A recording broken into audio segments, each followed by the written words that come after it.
That's Jimmy Stein. I'm Clint Lamb, and this is the Cover Crimson YouTube channel. Jimmy, we have some things we're going to be talking about today: the wide receiver room, the off-ball linebacker position, and even the biggest concerns that we have for 2026. But before we get into that, Yay Alabama released just a little bit ago, I think just over 30 minutes ago, that the A-Day game, I guess is what we're going to call it. Now, granted, I'm going to pitch to you here in just a second, but it is set for April 11th. So we were talking before we hopped on here. You believe that means it's going to be a game and not a practice like it was this past season. That's obviously possible now that you have just one transfer portal window. That portal window has come and gone. So what are your thoughts on Alabama officially bringing back A-Day? Oh, super excited. I mean, I couldn't be any more excited. We're 26 days as we record this from spring practice starting.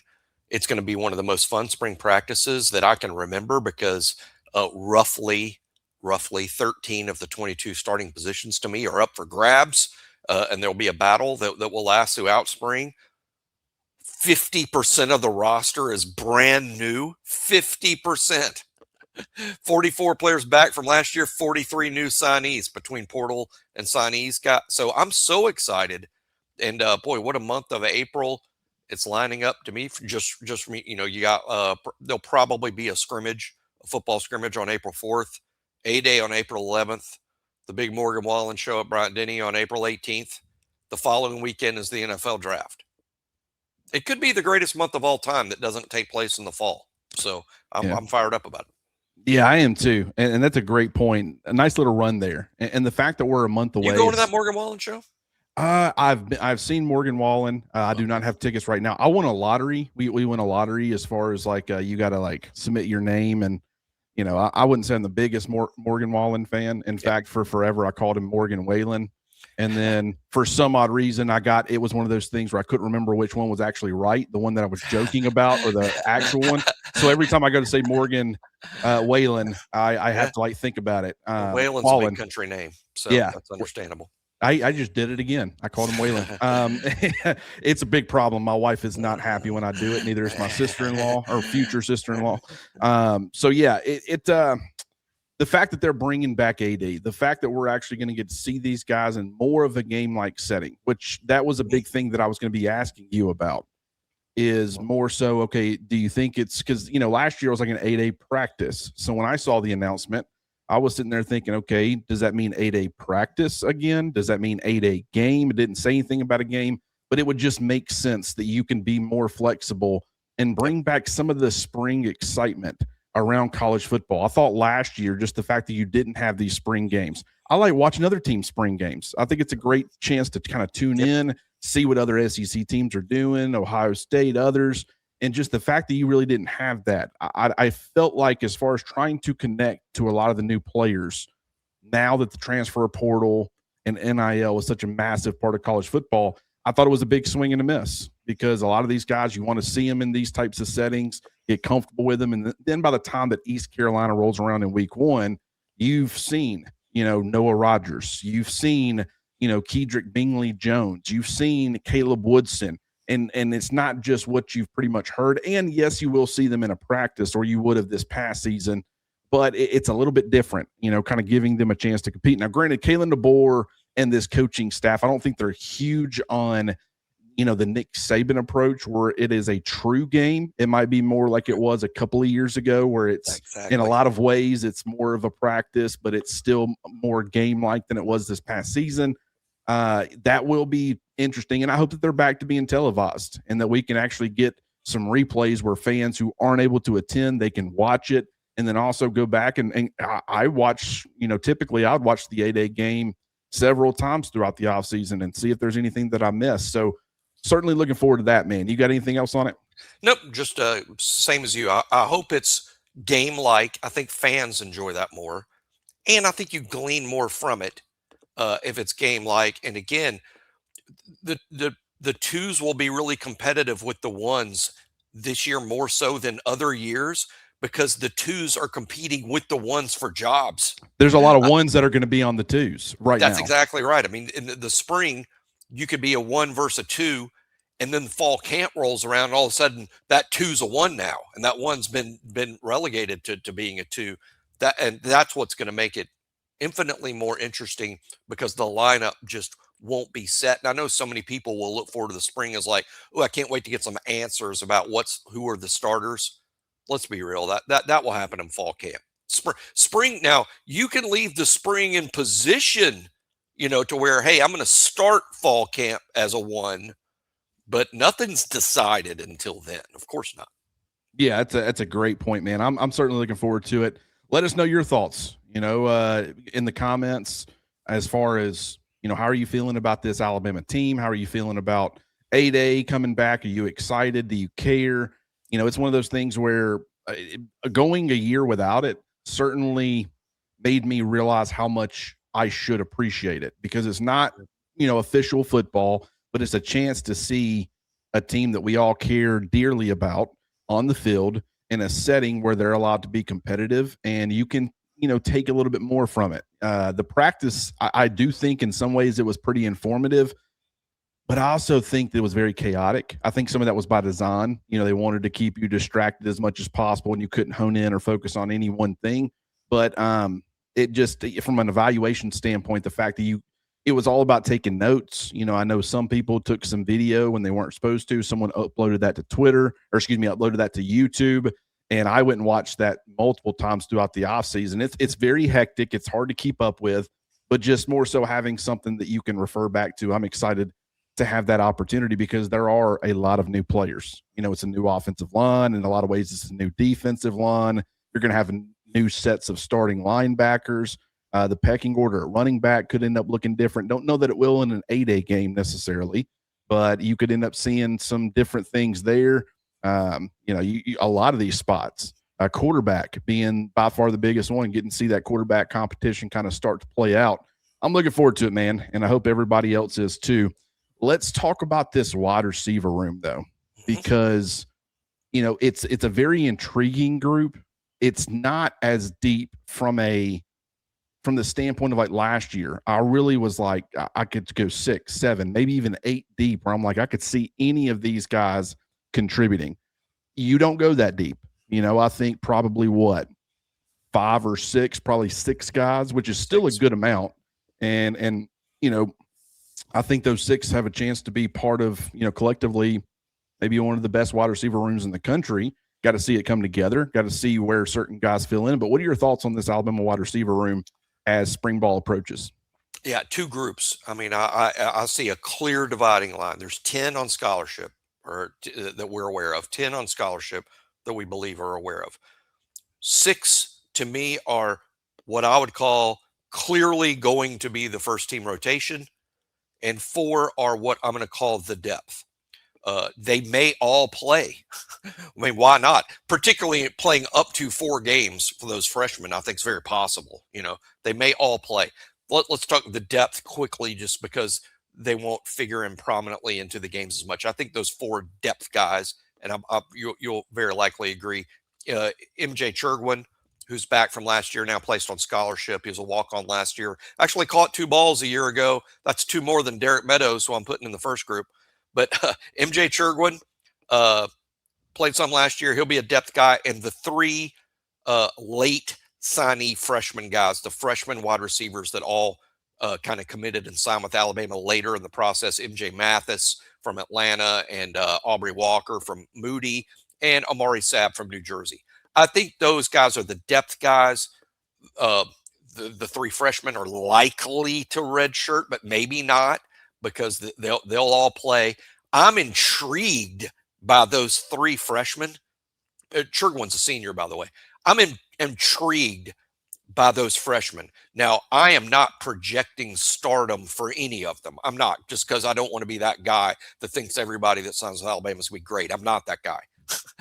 But I'm intrigued by them, because they all are quintessential 3 stars or less. Quintessential 3 stars. And I know MJ Mathis, I think, got bumped up to 4 by one service, but they're sort of the 3 stars to me.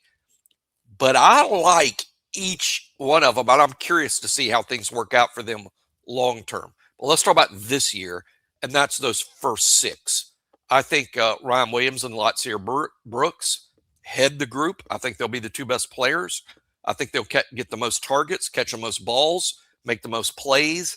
And this season at wide receiver will largely be about Ryan Williams and Latsier Brooks putting up numbers. I think the other four guys who will play significant roles and get targets and catch balls even in big games. Noah Rogers, the transfer from NC State, Derek Meadows returning from last year, Rico Scott returning from last year, and freshman Sedarian Morgan. I think he will be a first team rotation guy, and I'm talking about. I think we see Sedarian Morgan in the first quarter of the first game. I mean, that's how that's how impactful I believe he will be.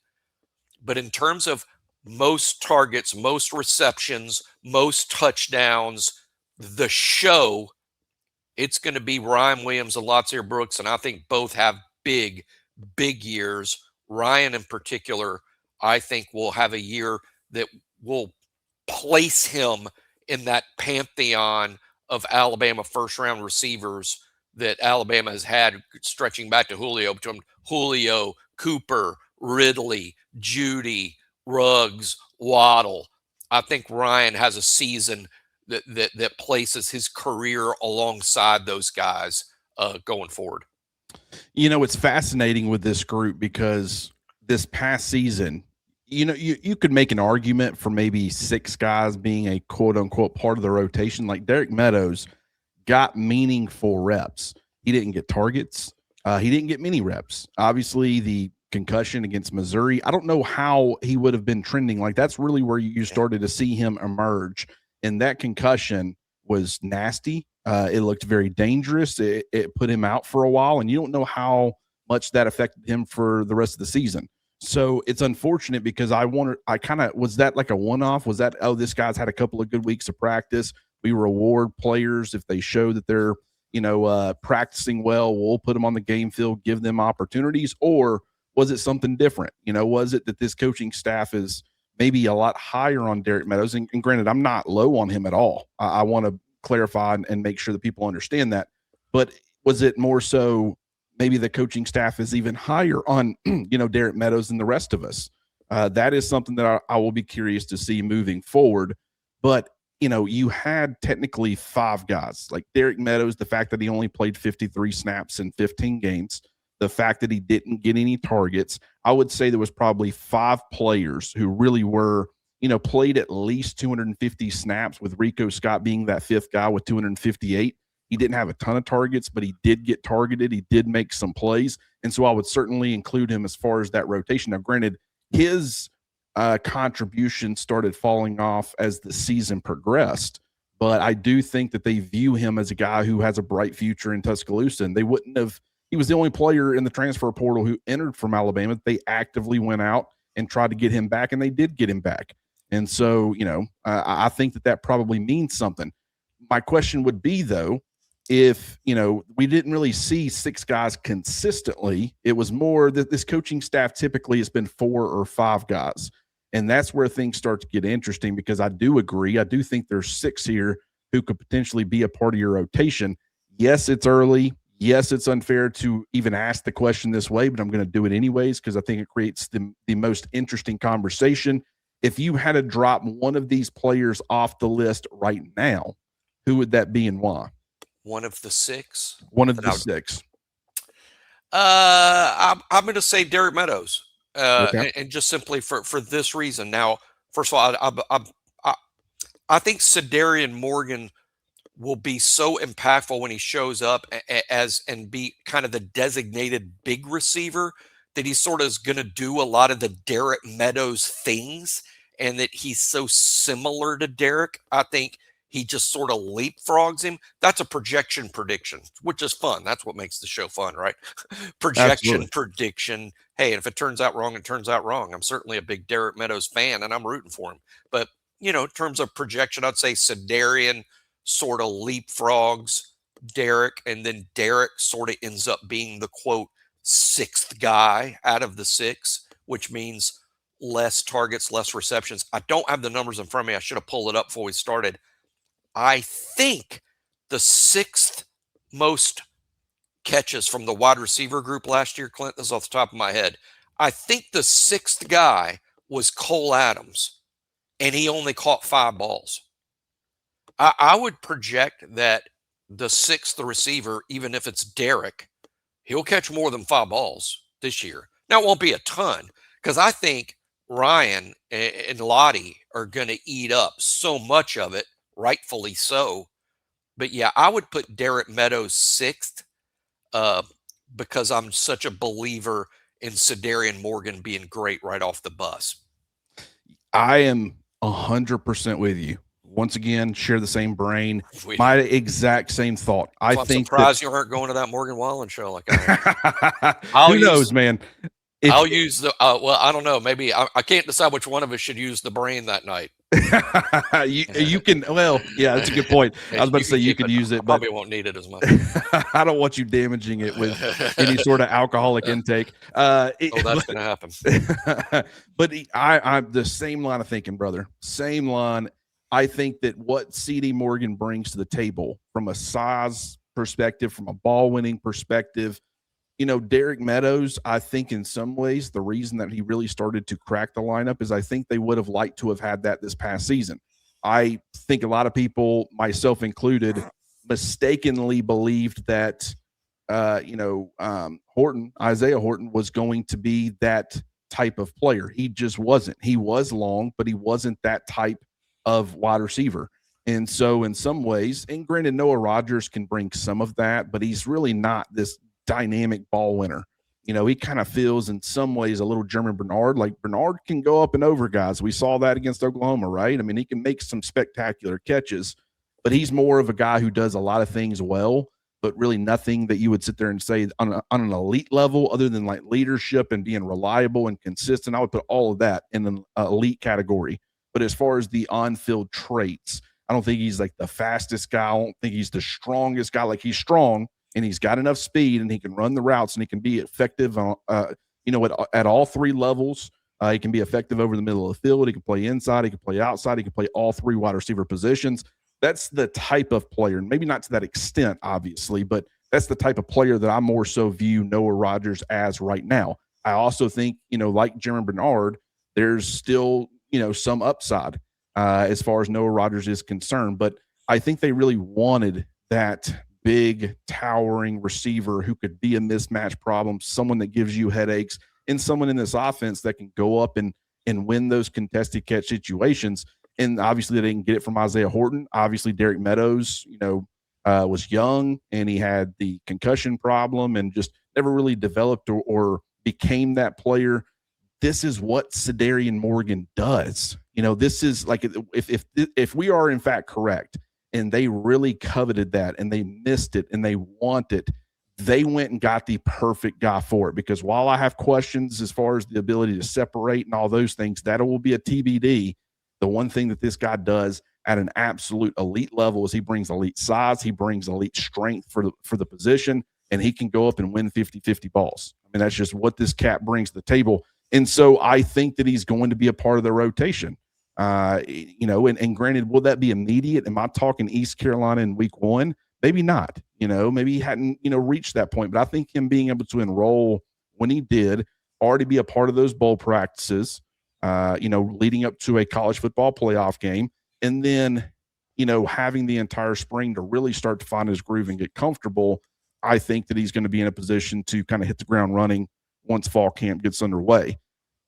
Another question I wanted to ask, is Ryan Williams Alabama's number 1 receiver? Does he come back as that alpha? Now, granted, I say that from a big playmaking perspective, he was that a couple of years ago, but he wasn't technically from a target standpoint and a reliability standpoint. You couldn't really label him as Alabama's wide receiver 1 even in 2024. But he certainly took a big step back as far as 2025. Does he become that guy in 2026, or is it Lottie Brooks, or do you see a 1A, 1B type of situation? I lean to Ryan kind of separating himself and being the guy. I know so many people, including myself, sort of projected that last year, and it didn't happen. And I'm cognizant of the drops, just like he is. I mean, the drops it's a huge thing. It's a big thing. I'm just very confident that he's going to get it fixed. Myself, I look at it similarly to the issues that Seth McLaughlin had in his final year at Alabama, where all of a sudden he just had an extremely difficult time with the shotgun snaps, and it got in his head. And the sports people refer to it as the yips. I think that's what got to Seth. And then what happened in the following offseason, he not only fixed it, he became the best center in college football, according to the Remington Award experts. I think Ryan's going to follow that track. I'm not saying he's going to win the Blitnikoff, because there's a problem up in Columbus, Ohio with winning the Blitnikoff next year. You can go ahead and mail that to a healthy Jeremiah Smith. If Jeremiah Smith is healthy, I expect him to not only win the Blitnikoff, he might even win the Heisman Trophy. But Ryan, I do think will have a Seth McLaughlin type award-winning final year. That's what I project, and I could be wrong. I was wrong about it last year, but I do think he will have a monster 1,000-yard plus junior year. Will there be drops? Probably. I think some of that is just kind of what you get with Ryan, but you trade it for the playmaking. Like I say all the time, Clint, about Ryan, if he plays against, let's just pick out the first truly big game of the year, I think is going to be against Georgia. Against Georgia, if he has 6 catches for 140 yards and 2 touchdowns, but he dropped 2 balls, I'll take it. I'll take it. And I won't be happy, and neither will Ryan be happy or the coaches. I'm just saying you're going to have to take some of that goes along with the playmaking, but I don't think the drops will be the issue it was in 2025, because the kid works his butt off and he's going to work on it, and he's going to get the best coaching and tutoring all off season long. I think he has a monster year. Amari, Julio, these were guys that had huge freshman years that also had sophomore drop-offs that bounced back for massive junior years that launched their careers. I think Ryan follows the same track. I lean Lottie, and I lean Lottie for the reason of I think he's the more consistently reliable, consistently used option. I think Ryan's going to be huge. I think he's going to have the massive bounce back.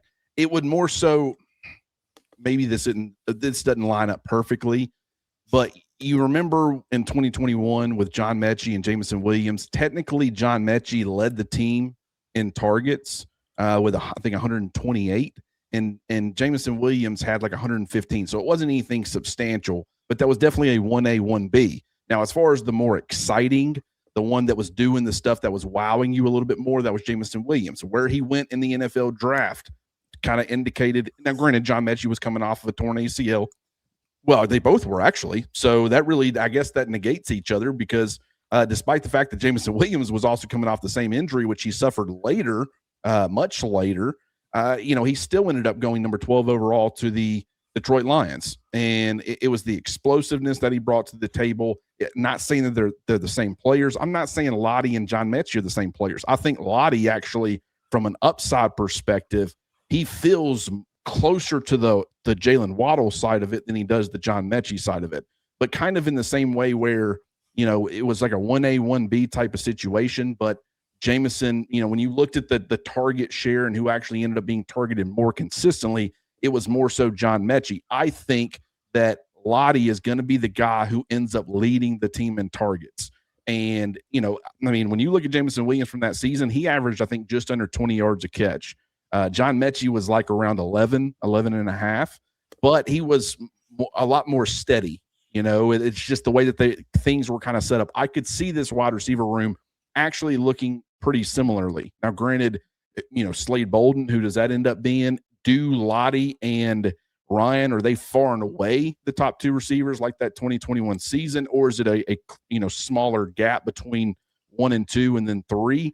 These are all things that are TBD, but that's kind of how I'm viewing this wide receiver room. I definitely think that Brooks and Williams are a step above everybody else right now. I think they're by far the top 2 playmakers that you have. I think a guy like C.D. Morgan And even Noah Rogers. Noah's going to probably be that guy who's wide receiver 3 or wide receiver 4 and make for a really good wide receiver 3 or 4. So will Rico Scott. And that's why I think this wide receiver room, it goes beyond those two guys. But when you talk about the elite talents at the top, it's Brooks, it's Williams, and then it's everybody else. And then, C.D. Morgan will end up being what he is. I'm really excited about this group, though, and I think it's a group that just from a playmaking standpoint, from a different bodies, different options, different types of receivers, I think you've got a little bit of everything. Now, granted, once again, you're having to rely on a true freshman to provide one of those elements, or you could be, or you were relying on a guy who barely played or didn't play a ton in Derek Meadows. Either way, you got the size and the length. It's not as established as some of the other skill sets, but I like this wide receiver room in the way that it sets up for 2026. I would also say that, okay, if Ryan and Lottie are 1 and 2 far and away, we both agree with that, even though we have those two in inverse order, but we agree they're separated from the other 4 in the room. My advice to the other 4 that are going to be playing first team reps every single Saturday, if you want to be the guy that gets the most reps out of those 4, Derek, Sedarian, Rico, and Noah, if you want to be the guy of those 4 that's clearly wide receiver 3 or playing the most reps, block. It just makes sense for me. Be a great blocker. Be a presence outside getting people blocked, because Ryan and Lottie are going to be doing a lot of the heavy lifting with the targets and the receptions. Blocking is going to be how you get out there. I think you got a better chance of getting on the field that way than the guy that's going to be stealing targets and receptions from those two. I think proving yourself as an outside blocker, Sedarian with his size, you would think, would be really good. But I'll tell you, the guy that we haven't talked about enough who might prove to be the best outside linebacker in the group is Rico Scott, who's certainly built like a little linebacker. I mean, he's just ripped to shreds. He's got one of the best, physiques on the team. He looks like a guy that could really do that extremely well. Sedarian and Derek have this size that they bring. And of course, Noah's got that experience, which can also help you be a good blocker, because you've seen it all. You've run every route. You've blocked for every route. You've blocked in the run game in games. We might be, to some extent, underrating Noah based on his experience and age, and underrating Rico, because I think that's a guy that, I was a little worried about him leaving. I think that's a guy they really kind of fought to keep, because I think they know this guy's good. I know we haven't used him a ton, but he's good, and you want to keep running him out there another year. But I would just, again, advise those 4 guys that want to up their reps and up their snaps. Get it done blocking. That's your path to the field. I love that you brought up that point about the blocking. 100% true. You've got to think, look, it's a screen heavy offense. It's a quick passing game a lot. Like it should, when it's functioning properly, you're going to have all these wrinkles and elements that are going to be in there. And as far as the quick passing game and getting the football out to the perimeter, and whether that be in screens or in other ways, Ryan Williams and Lottie Brooks are your 2 guys that are going to be featured there. I'm not saying Rico's never going to see that type of action, or Noah Rogers or anybody else, but I am saying that your top 2 as far as yards after catch, the ability to create after the catch. And I do think Sedarian Morgan is very underrated for a big body like he is. I do think he brings that yak ability. I'll be curious to see how he ends up getting utilized to highlight that skill. But still, as far as the short passing, the quick passing game, Brooks and Williams are far and away the best 2 options you got. So if you're going to be that wide receiver 3, you need to be able to block for those guys on the perimeter. You need to be a reliable target. You need to be a guy who's steady and consistent, but you need to be a guy who can create opportunities, by getting guys blocked on the outside, allowing them to make one other guy miss. And now you're turning what should be a 5 or 6 yard gain into a 30-yard gain or a touchdown or whatever. That's going to be a critical, underrated factor as far as who ends up winning the wide receiver 3 battle. And I think that Noah Rogers is capable as a blocker. I think Rico Scott is, Derek Meadows, and Sedarian Morgan. Like, they all kind of bring that. So I'm excited to see how that ends up shaking out. Do you have anything else in the wide receiver room before we move on to the off-ball linebackers? No, just quickly, one point I didn't make before that is a compliment to Ryan and Lottie. Thing in describing their game that I like the most, they can score from their own 20 or your 20. I mean, Right. I know they're smaller guys. Well, Ryan's not small; he's just sort of thin. He's kind of he's built like Devontae Smith. Lottie is kind of shorter, and you would think that would limit them in the red zone, but it doesn't, because they both have incredible short area quickness. They can both separate quickly. That's what's like scoring in the red zone. If you're not one of these Sedarian Morgan, Derek Meadows types, the next best way to be a great red zone threat is short area quickness that achieves separation quickly. Those two guys are outstanding at it. They'll be good in the red zone too, but they can score from either 20. Not every wide receiver in the SEC is like that. Yeah, and I think that Brooks and Scott, they're two guys that kind of stand out as far as, kind of breaking tackles, making things happen down near the goal line, where it didn't have to be those guys getting into the end zone and you getting them the football. Sometimes it's you getting them the football short of the end zone and then them breaking some tackles or making some guys miss and scoring touchdowns. And so I think that is big, and that could be big for the offense, no doubt about it. Now, the other side of the football, it's been a conversation. We've had the conversation, and a lot of this stuff, I mean, some of it will be repetitive. There's no way around it. We're going to be doing position previews, specific position previews, the closer we get to the spring. Now, granted, that's still a month away. We'll probably wait a couple of weeks, and, I'm going to be diving in, and we'll add more information as we have these conversations again. But, right now we're just touching on a lot of these positions and how we feel about it, where we think certain guys fit in, and it's in the middle of February. So, I mean, there's going to be a lot that's going to change, and there could even be some things that change between now and the start of spring practice. In fact, when we start talking about this off-ball group, I think I've already started to change my tune a little bit as far as, what I'm expecting from this group, because people like you had Caleb Woodson and Caden Jones as your projected two, linebackers going into the spring.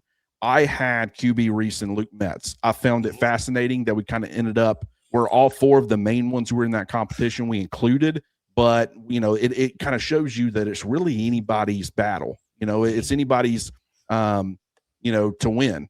But what I will say is I can't shake and I can't argue.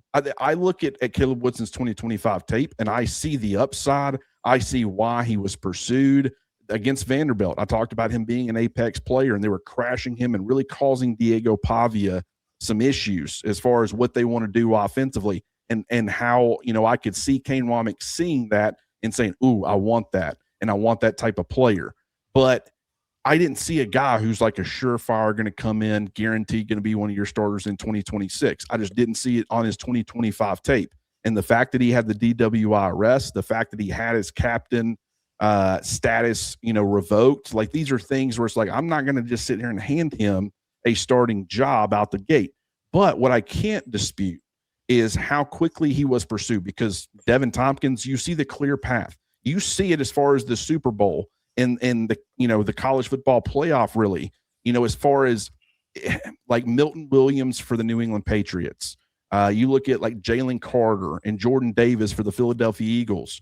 You look at, Byron Murphy out of Texas, the first round pick to the Seattle Seahawks. You look at Leonard Williams, a big ticket free agent that they got, I think, through a trade a couple of years ago. But the interior, if you can get an interior disruptor, it is so beneficial for your defense.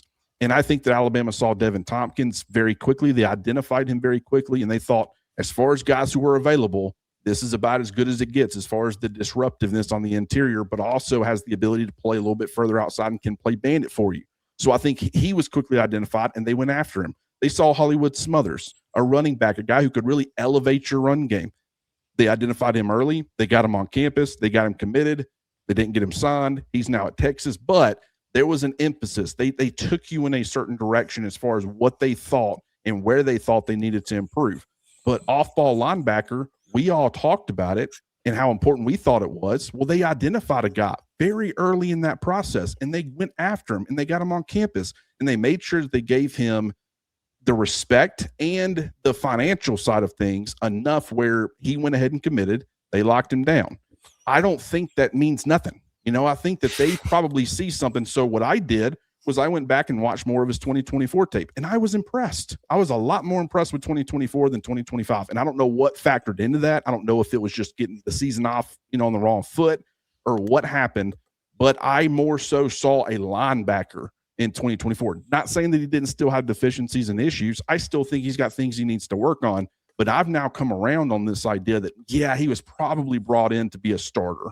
And we should probably assume, if you're going to assume Devin Tompkins and Terrence, Green and some of these guys, that they're going to come in to be starters, you should probably include Caleb Woodson in that conversation as well. So I will say that's one where people like you, people in the comments, you got me thinking. And the more I thought about it, the more I think you guys are right.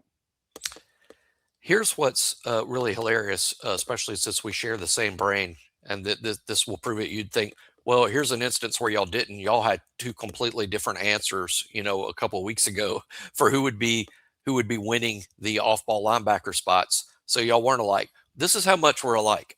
So apparently, since I came out with the answer of Caleb Woodson and Caden Jones, and Clint said his answer is QB Reese and Luke Metz, he's come around to, well, I'm sort of seeing what Jimmy was thinking there with Caleb Woodson. Now here I come with QB Reese and Luke Metz in this sense. I hate leaving them out. I hate leaving them out. I almost hate the exercise here of projecting who's going to be the starters. First of all, it's so wide open. It's so wide open. And players that we're not even listing. Here, I'll tell you a fun dark horse to me, Xavier Griffin. I know that sounds nuts right now, and heck, you could even play some outside, but you watch Xavier Griffin. When I watch Xavier Griffin's tape, I feel like I'm watching the same level of player as Justin Hill. And I know Justin Hill wasn't an immediate starter last year at Wolf, but he could have been. He could have been. The only reason he wasn't was because of Yonze Pierre and to some extent Quay Russo. He could have. He was clearly playing a ton of snaps with the ones. But point being, Xavier Griffin's a fun dark horse. But I'm sticking with, my answer is still Caleb Woodson and Caden Jones to who's going to be the starters at off-ball linebacker. That's my guess. But let me tell you, QB Reese he's Sean Dion Hamilton all over again. He's Sean Dion Hamilton, the sequel. Love Sean Dion, who's not only a really good player at Alabama, he went on to have an NFL career and is now coaching in the NFL. You could almost see QB Reese literally following the same path as Sean Dion. And Luke Metz. I think a lot of fans listening to the show out there, I think they know, well, you bring in a transfer portal guy to start, so they're not surprised. Caden Jones is the oldest among all the other outside linebackers in terms of who's played the most at Alabama so far, and age-wise, it's Caden Jones, who I think will be a true junior this fall. So I think a lot of people will see that. Well, it's Caden Jones in his year 3. But the ones that they sleep on would be QB Reese. Some fans would be like, he's too small. I get it. I'm not saying you're wrong. Secondly, Luke Metz, they're like, I'm not sure about that guy. Start getting sure about Luke Metz. Start getting sure about him. He's good. He's good, and he may be too good to keep off the field this fall. I think Luke Metz and QB Reese would definitely be starters at Alabama someday. That day may come against East Carolina in September, but they're starter level good at Alabama at some point. But my answer is still going to be Caleb Woodson and Caden Jones. But your two answers last time around were really good answers, and I don't doubt it. Well, I think right now where I've started to lean is QB Reese and Caleb Woodson. I think that's the safest bet going into the spring. I'm still really high on Luke Metz, and I still like Caden Jones. Out of those 4 guys, me currently, I would probably slot him in as my 4th, on that list, but it's not a huge gap, and I could totally see scenarios where Caden Jones ends up being, one of Alabama's starters. In fact, typically when I do something like this, you can go ahead and pencil in Caden Jones as a starter, because if I got him as linebacker 4, just, you're never going to bat 100%. No, yeah, and that's just how it is, and that's totally fun. But one of the things that I find fascinating about this group, and I look at guys like Luke Metz, and I look at guys like Caleb Woodson especially, I look at Xavier Griffin, Caden Jones to an extent, QB Reese to an extent, good athleticism on both those guys. Don't think they're necessarily elite athletes. I think Luke Metz, while he is not an elite athlete, I think he's got some run and hit ability. I really do. Caleb Woodson certainly has that as a converted safety. Xavier Griffin, the closing speed, like he's got some, obviously he's got a lot of Jahad Campbell. He's got some Rashawn Evans in him. He's got that type of skill set. But what I found fascinating is I was watching the SEC championship. I think it was yesterday. And I typed out this whole thing yesterday and ended up not posting it, or I haven't yet, because I want to go see more of it just to kind of. But one of the things that I noticed, it was the start of the second quarter in the SEC championship game. It's 1st and 10. They're going against Georgia. Georgia goes 13 personnel, 1 running back, 3 tight ends. And across the board, they average their offensive line, 5 players average 327 pounds, and the 3 tight ends they had on the field, not elite blockers, at least 2 of the 3 aren't, but, they averaged a little over 245 pounds for a total of, across 8 players, 5 offensive linemen and 3 tight ends, they averaged 296.9 pounds. It's a big group. Now, what did Alabama do? They had rotated in a lot of their backups for the start of that drive, which they obviously would do. And yes, by that point, injuries had been impacting things, but you had Quay Russaw, Edric Hill, Isaiah Faga, Jordan Renaud, Justin Hill, Deontay Lawson, and Justin Jefferson on the field. They went with their 3-4 personnel because they're going against, a heavy tight end set. But that is an average. I mean, think about the guys I just said. Edric Hill weighs 284 pounds. Isaiah Faga is sub 300 as a nose. You look at Jordan Renaud, 265 pounds, the lightest bandit that they had. You look at Justin Hill and Quay Russaw, 242 pounds, 243 pounds. And then at linebacker, Deontay Lawson had gone from 239 to 228 because of that knee injury. And Justin Jefferson has always been an undersized linebacker. So across those 7 players, they averaged 255 pounds. Now, because 40 pounds a guy, 40 pounds. And what I ended up doing is because they're going against 8 players, and there's just 7 that I'm talking about in the front 7. Better include Bray Hubbard. I included the 8th heaviest guy on the field to counteract that, and that's a 213-pound Bray Hubbard. So at that point, it drops to 249.8 pounds. So almost a 50-pound difference. Now, granted, with offensive linemen, they're going to be bigger. I mean, a lot of these guys, they had a 360-pound guy on the field, true freshman Georgia did. They had 3 320-pound guys. You're naturally going to be a lot bigger on your offensive line than you are your defensive line, or at least just about any defensive line out there. But when it's that stark of a difference, now granted, on that particular play when I saw it, because it was the entire drive too, but Alabama actually held up well, and they stopped Georgia for, I think, a 1-yard run, and that's what kind of caught my attention with it. I was like, wow, that was pretty effective. Outquicked them. But so what I did was I started going through all of this, and this is a very long-winded way, but I think it's an interesting conversation. So I said, okay, let's look at the typical starters at those positions and see how much that would change things. And the average without Bray was 262.9 pounds, so it's about an 8-pound difference. And with Bray, 256.6 pounds, so that's about 7 or 8 pound difference. Then I looked at Nick Saban's last year at Alabama just to compare, because he coveted the size more, or at least we saw bigger defenses under Nick Saban. Yeah. So you had a 255-pound Chris Braswell. You had a 302-pound Tim Smith. You had a 315-pound Tim Keenan. He had gone from 330 to 315. Then he kind of settled around 320. You had a 292-pound Justin Aboybe. You had Dallas Turner at 252 pounds.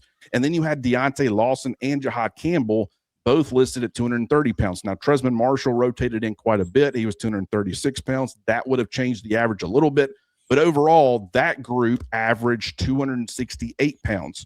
So that's about a 5-pound heavy. And 5 pounds across that many players, I mean, that's a pretty substantial difference.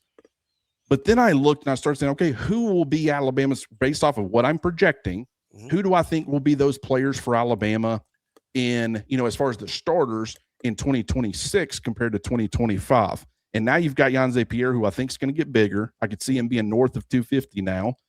You've got London Simmons. I could see him dropping a little bit of weight, moving to that 3 tech, but I think him at, 303, I think that's pretty, par for the course. Terrence Green at 330 pounds. Devin Tompkins is a guy who's probably going to lose weight if he does, in fact, end up playing bandit. But you also got guys like Yanze, who's going to gain weight. I think Justin Hill settles somewhere between 250 and 255 pounds. I think Caleb Woodson probably adds some mass, but he's already 230 pounds. Caden Jones is at 228. QB Reese is at 224. Luke Metz is at 230. So from an off-ball linebacker perspective, averaging, it's not too far off from the current guys. But I looked at that and I said, okay, you can clearly tell. I mean, that's 267.3 pounds across that group. And that's a lot more in line with like the Nick Saban sized defense from 2023. And it's a clear indication, in my opinion, because even as you start to go deeper, you've got guys who are north of 300 pounds. You got Jeremiah Beeman coming back at 314. You got Kedrick Beanley Jones, who's 320 pounds. So they added mass. It was very evident what they were trying to do, not just from a starting standpoint, but from a depth and a rotation standpoint. They probably didn't want to get caught being that light when you're going against the Georges trying to run 13 personnel. The reason that I say all of that, and I want to get your reaction to it, but the reason that I bring that up is I think this defense, at its best, it is when it is a little bit bigger. They want the penetrative, one gapping style of defensive lineman. Do not get me wrong. But I think that the way that the defense sets up, it allows linebackers to run and hit. It's not a lot of stacking and shedding.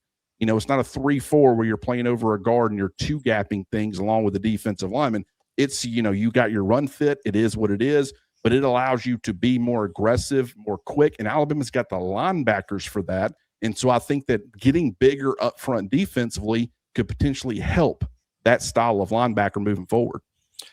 And we've talked about this entire offseason priority is about running the ball better on offense, being better running the football. You can't help but think when you go over all the stuff that Clint just did, you can't help but think maybe it's not as widely talked about or as outspoken, but there's a concerted effort in the front six and front seven to be better against the run, be better running the ball, be better against the run. Best way to get better against the run, get bigger, get more physical at the line of scrimmage with bigger guys. That defensive line that we both project. And by the way, there's so many contenders for those spots. It's almost wild that Clint and I both project the same starting three defensive linemen, Tompkins, Green, Simmons. But what stands out to me there is just big. Tompkins is bigger than most of the Bandits they played last year. Simmons was basically a nose guard last year, subbing in for Tim Keenan. He's going to move to the 3-tech spot. And Terrence Green at 6'5", 330 is a bigger guy than even Tim Keenan. So they gotten bigger up front. And look at the inside linebackers last year. Lawson had lost weight, like Clint said, after the injuries, down to 228. Justin Jefferson was always undersized. Nikiah Hill-Green, maybe more adequately sized, but not a big guy, not a big for the position. But now you got 230-pound Caleb Woodson, 230-pound Caden Jones, and that's just what they were last year. They might both be 235 this time around. You got bigger. That should serve Alabama well against the physical run games. And guess what? For all the hurry-up spread stuff of a few years ago, that seems to have been scrapped for the Gene Stallings offense. I mean, a lot of teams are now multiple tight ends, run the football. That's what the NFL does. That's what the Seahawks, we just saw them win the Super Bowl with it. Play defense, run the ball.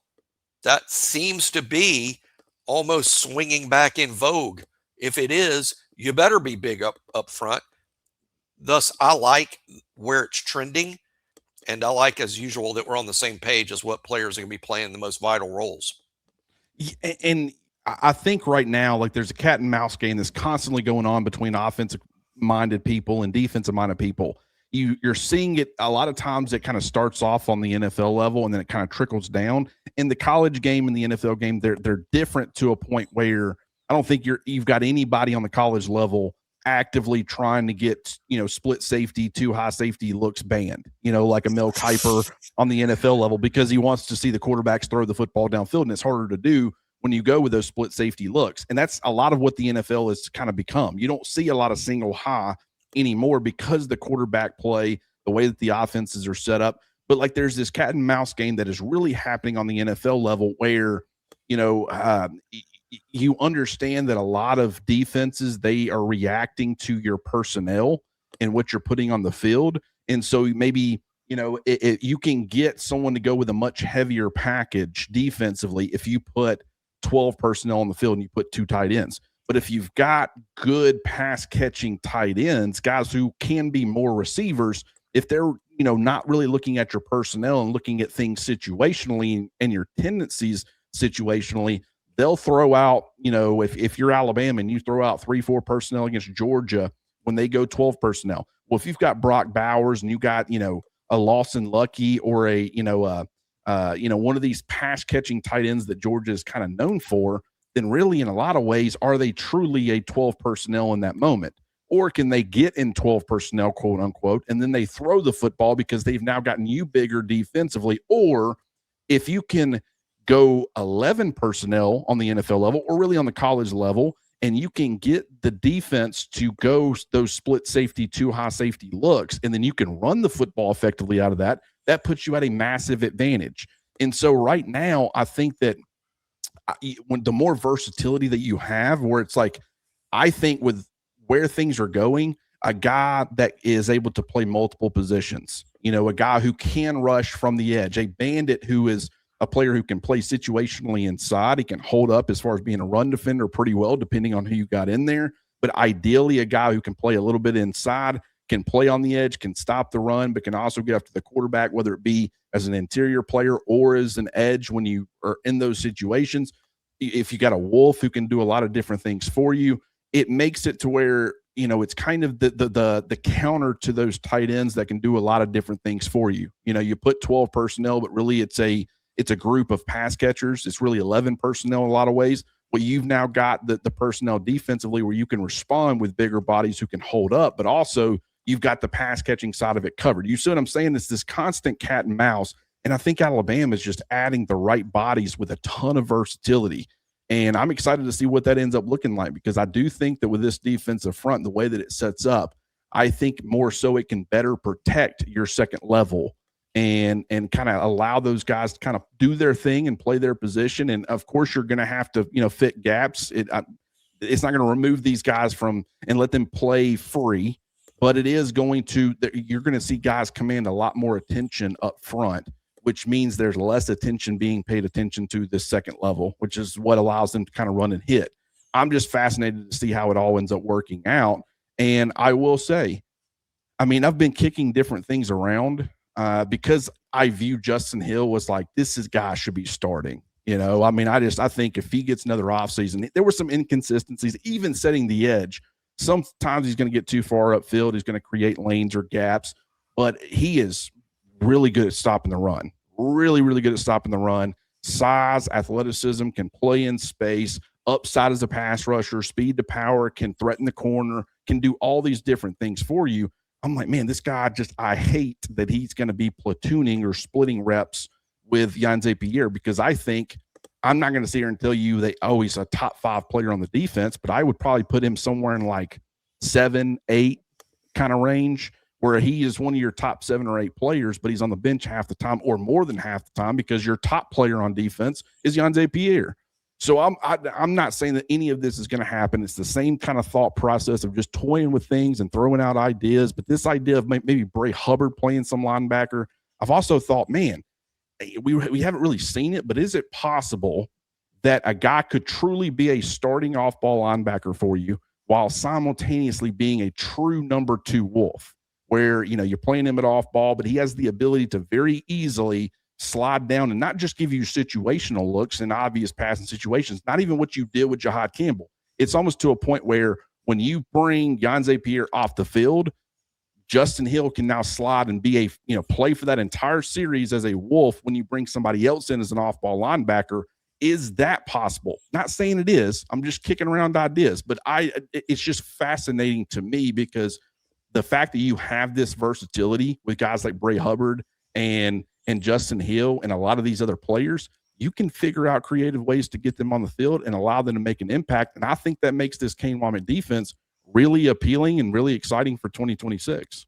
Bro, he used so many different personnel packages and alignments in his year 2. I'm speaking of Kane Wommack, than he did in year 1.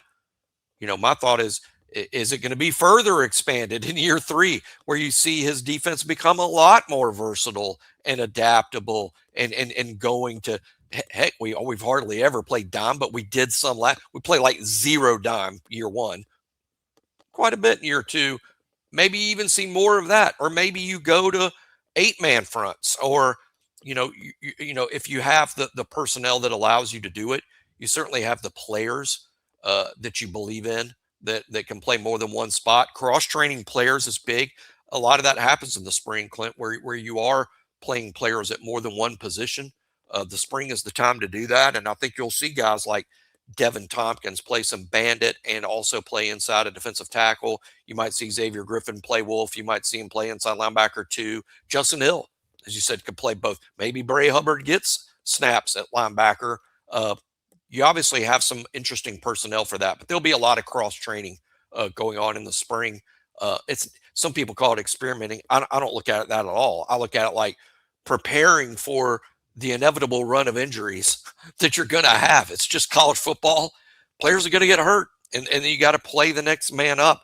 You want to have as many options available. One other point I make about, since we've spoken so much about that front group, I see the secondary as sort of set. I know Coach Mo and Coach Jones might disagree with me there, but I just see the secondary as set with the 2 corners and the 2 safeties and Red Morgan back at Husky. And we know Jan Pierre is the wolf, though Justin Hill will play a lot. The other 5 spots will have new starters because those guys are all gone, either graduated, NFL, or portal. The other 5 spots, about the 2 off-ball linebackers and the 3 defensive line, those starting spots.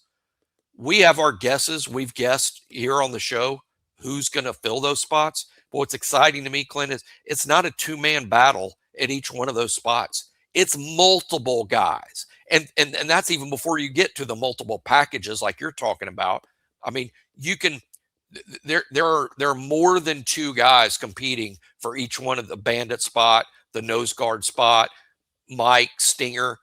There's more than 2 guys competing. So I'm hopeful that the breadth of the competition is what ultimately births a big time starter, because you're not just having to beat out Bob, you're beating out a litany of guys for that starting spot. So the competition at those 5, I hope, produces a good player, because the 6 that are sort of set, Yanze, Red, Dijon, Zabian, Keon, Bray, good football players, really good football players. They really are, yeah. And I think they got a lot of potential. And just, a couple of things here. Number one, another thing that I've kicked around is the idea of like a Yanze Pierre playing bandit. Now, granted, he's not your typical bandit. I don't think it would not be wise to make him go to 260 pounds so he can hold up as a bandit, but he's a good enough run defender. As far as playing, 4-eye on the inside shoulder of the tackle, not saying he's going to do all that, but I'm saying I think at various points they've kind of kicked around the idea of playing Yanze Pierre at bandit. Maybe that ends up being a thing where you can get him and Justin Hill on the field at the same time. I don't know. We'll have to wait and see. But another thing that I did want to touch on very quickly before we get on to the last topic is just, there was a conversation that people are always frustrated with the sending 3 guys. Man, I get tired of just seeing 3-man rushes and stuff, and it's not effective. Well, I mean, I guess it really depends. It's not always going to be effective. Sometimes the offense has got the right thing called and the quarterback sees the right thing, and sometimes just the offense makes a good play. But I think in large part, like, you got to think, it's not just about every play is going to have to put pressure on the quarterback. Sometimes that pressure is made because he's expecting one thing. You now drop 8. Where's he going with the football as far as throwing it? And he either makes a quick decision, maybe he checks it down, immediately gets the football out of his hand because he doesn't really know where to go with the football, and then you can rally and tackle, and now it's a 4th down, or maybe it's now a 3rd and long situation because they only gained 2 yards. Like, it can work out that way, but it's also like it's just throwing. I don't think it's as high of a rate as people think. People they see these and they don't understand, why are you dropping Yanze Pierre out? Well, I understand the logic of, hey, we want our best pass rushers getting after the quarterback, and you absolutely do. But I also think that just the way that Kane Wommack likes to disguise things, he likes to throw different things at you, and Nick Saban likes to do this as well. There's going to be a part where you're not fooling anybody if Yanze Pierre is getting after the quarterback 100% of the time. And you don't want them being able to go into a game saying, we know no matter what, Jan Zapier is coming after us 100% of the time. So understand, I agree with it to an extent, but also understand there's benefits to that as well. And a guy like Devin Tompkins, he's kind of got the LT Overton upside, where if you go with those kind of 3-man fronts and end up sending 3, I think he could be the type of player who can be more of that interior game wrecker, like we're talking about with Milt Williams and Byron Murphy and that type of skill set, where he can maybe apply some pressure more consistently when you do only send 3. And he's one of those 3 guys. Like, these are the types of things that I think the coaching staff is thinking about. Now, the last thing that I wanted to discuss, and we'll make it quick. It was a topic. So, Jimmy, there are a lot of things that a lot of fans are concerned about going into 2026. And we haven't even got spring practice. So there might be new problems that emerge, and we'll be having this conversation. We'll do multiple of these videos periodically throughout the offseason. But right here in the middle of February, what would you say is your biggest concern? And you can go any direct. It could be something coaching related. It can be something scheme related. It can be personnel. It can be position group. What is your absolute biggest concern for Alabama going into 2026? There's more than usual. I mean, dating back in Alabama's recent history, extending back 15, 16 years, there's more than usual. I mean, in terms of like what I'm concerned about. And I think that's going to show itself in terms of where Alabama is placed in these preseason polls. Because I don't think I'm alone in spotting concerns. I'm also optimistic that most of the concerns will be alleviated. I believe that's going to be the case. But if I had to pick out one overall concern, it's just the offensive line. I think that's going to be the most common answer. When you're bell cow, the guy that you're like, okay, what's the cornerstone of the offensive line, is a true sophomore right tackle who's probably only started 4, 5, 6 games, who wasn't great all the time, as no true freshman should be in this league. And then he's the cornerstone, and the other 4 spots are wide open. And the primary competition for those spots are guys who haven't played a lot of football, especially in the SEC. It's scary. It's flat out scary. It's the Exorcist level scary, in terms of what the offensive line could look like. Now, again, I'm optimistic. I like that the competition is likely to breed a good, ready player. I believe that, or I'm hopeful that that's the case, and not that all is lost there. But it's a huge concern for me. An offensive line, returning one starter, if you want to refer to Carroll as that, and with 4 wide open vacancies, that's the spot that has me losing the most sleep.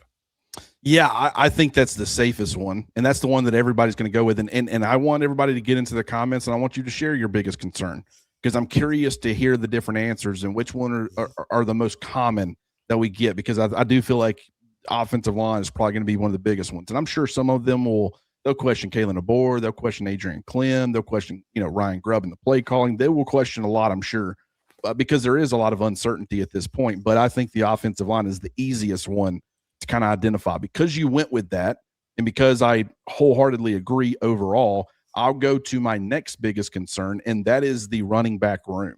And it's just the fact that Alabama right now, I understand it from a fan's perspective, where you look and you say, okay, what did you really gain? You gained a true freshman who has tremendous upside. And I mean tremendous upside, where he can be a complete game changer as far as the outlook of not only your run game, but really just your running back room in general. Because from a pass catching perspective and adding some explosives there, I think that this guy brings it. But he's a true freshman. And while he's not young necessarily for a true freshman who reclassified, he's still younger than most. And so it is going to be it's not going to be Ron Williams where he plays all of his freshman year at 17 years old, but he is younger than the typical freshman a little bit. So that is going to be, can you expect that guy to come in and be that dude immediately? No, you can't. I mean, I'm kind of projecting it in some instances or some ways. I do think it's a very real possibility. But if Alabama's banking on that, Alabama could find themselves in a world of trouble. I don't think they're banking on that, though. I think they're looking at Daniel Hill and saying, well, Daniel Hill in 2026 is going to be a better version than Daniel Hill was in 2025.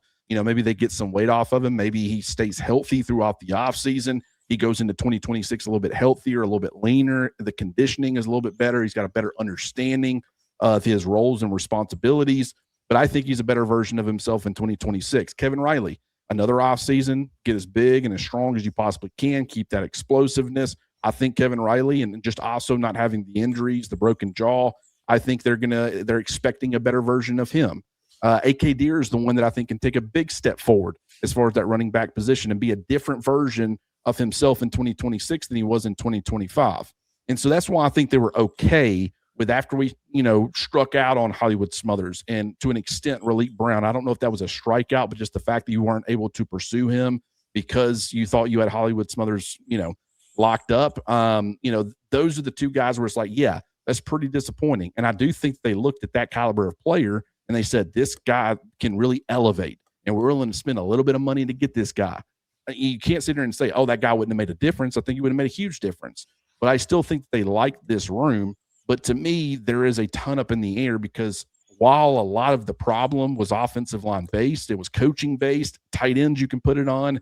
You can put it on a lot of different factors. The running backs weren't good enough in 2025. And the only difference as far as the guys available in the minds of fans is going to be, well, you lost Jam Miller, easily your most experienced guy, and you added a huge talent upgrade in Xavier Crowell, but he's a freshman and he's a younger freshman. So that's going to create a lot of concern, and I am fully on board with that concern or being, concerned about the uncertainty of that. But at the same time, I also still have this belief of it can look vastly different in 2026 compared to what it looked like in 2025. And if it does, and Alabama can get this run game going a little bit more, that's going to open up the pass game more. It's going to make, and there will be some growing pains probably as far as, whoever ends up starting at quarterback. But I think that you can really start to get something going with this offense if it can have some semblance of being more of a threat on the ground, versus being just a threat through the air.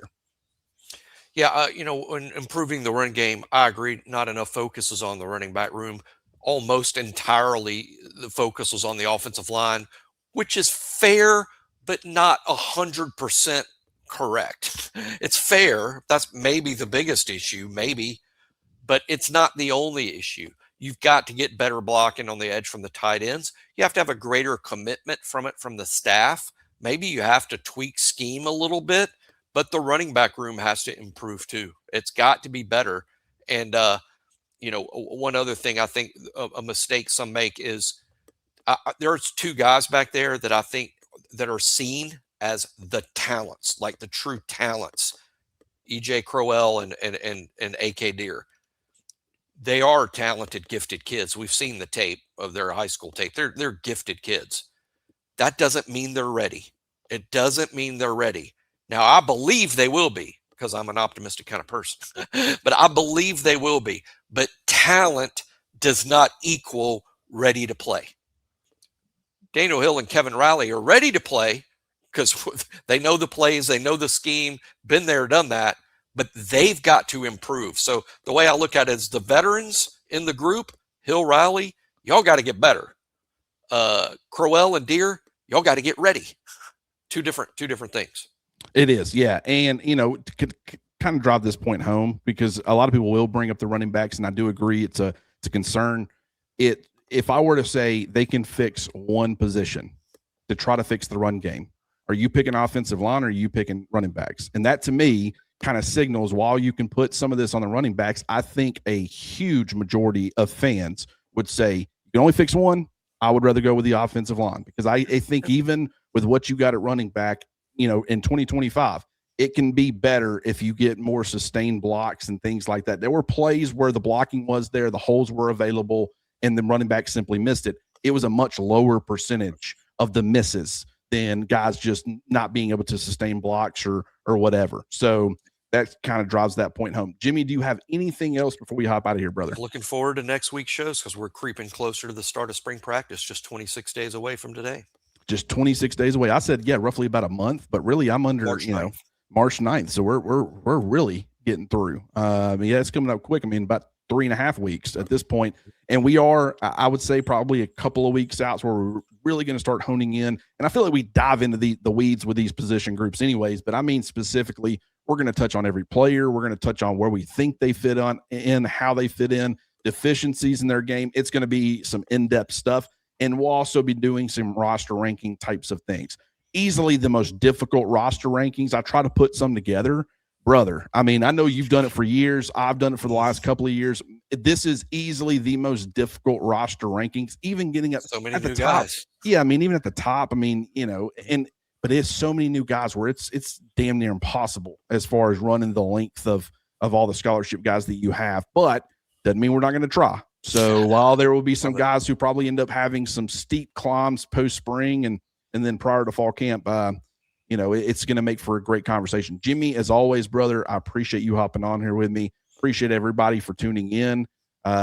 Like this video, subscribe to the YouTube channel, help us get into that algorithm. We're trying to carry this thing throughout the off season, and everybody who's here, you love people can say they love Alabama football. You guys love Alabama football. When you're here in February and you're listening to hour-plus long conversations, you're on a different level. And so we appreciate you're our kind of people. You're our family. Exactly. And we appreciate you guys for being here. No doubt about it. Thank you all so much for being here. Like the video, subscribe to the YouTube channel, and get on over to rowback.com. Use the promo code Crimson20 to get 20% off your order. And we will talk to you guys soon.